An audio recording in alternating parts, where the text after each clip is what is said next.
Hello everyone, it's me, Clayton, and I just got back from seeing Insidious: The Last Key.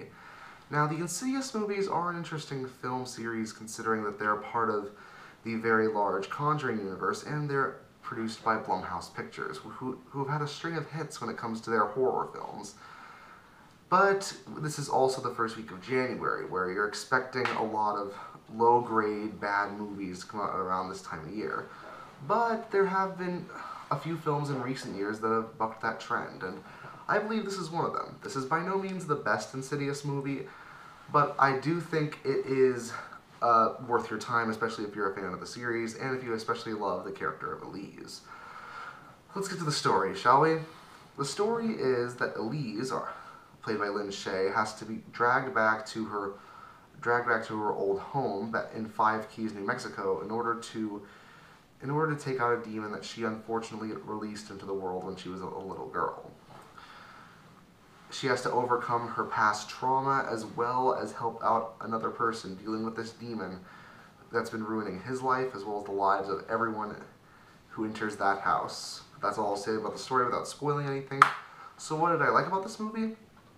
Well, Lynn Shay has probably the best performance in the entire film. I just really love Elise's character of how conflicted she is. I like how she has a lot of nostalgic memories from her past, but she has to also deal with a lot of past trauma.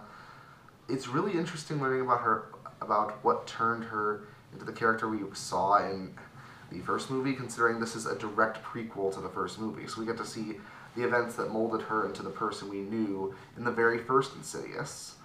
It's really interesting to learn this side story in that way. Also, Tucker and Specs, I believe Specs is played by Lee Winnell, they're pretty funny. They have always been there to sort of add both comic relief and to help out Elise. But their jokes in this movie are sort of hit and miss. Some are downright hilarious, and some are physically cringeworthy. Like, I cringed at a couple of the jokes. But the humor overall is never so bad that you want to turn off the movie. It's just, you could tell some jokes deserved a rewrite. But I do believe that some jokes, especially from Tucker, are genuinely funny. The other characters introduced in the film are decent for who they are. A lot of them connect to Elise's past, and it is interesting to learn about her family, what happened to certain members of it, and how this demon affected her life. Speaking of which, the demon in this film is actually pretty inventive.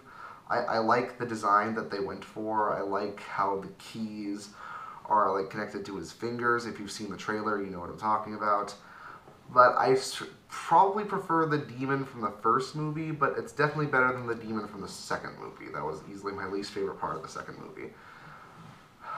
The biggest problem with this movie is the fact that I don't think it answers enough questions about Elise that I wanted to. I went into the film expecting almost all of my questions to be answered entirely, and a few are, but there are still a few hanging threads about Elise that I do want to know about, and that, along with some hit or miss humor, does make this sort of third best in my opinion. It's better than Insidious 3, but not as good as the first two. But I will be fair to it by saying that the film has, like all the Insidious movies, amazing atmosphere, and whenever our characters go into the other world, the Further, it is really interesting how they handle it. How it feels otherworldly, but at the same time close to home. I really like that kind of horror. And I do love how the movie builds up to its various scares. There are a few fake outs, but most of the scares do happen to work. They don't feel cheap and unearned. It does feel like something's creeping and crawling around at every moment, and you're just waiting and waiting for something to jump out. Blumhouse Productions and the Insidious movies in particular have reveled in this kind of horror, and I absolutely love it. So if you're a fan of the Insidious movies, I'm pretty sure you'll like it, but I'm pretty sure this also will not earn any new fans. If you hate those movies, then you definitely won't like this one. But for me personally, I got a lot out of it. I give Insidious: The Last Key a 7 out of 10. See you next time.